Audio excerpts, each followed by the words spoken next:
Hello, in this video I'm gonna show you how to find hidden apps on your Poco phone.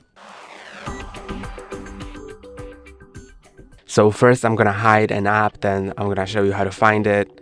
So let's go to the security app, then you can slide down and you can scroll down then slide up again to open the toolbox, and now find the hide apps button.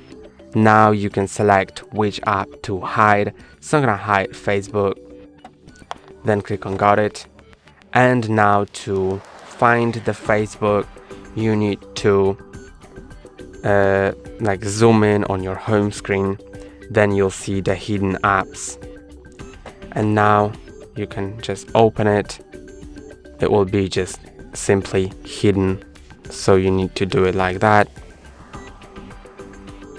And that's all for today. Don't forget to like and subscribe. See you next time.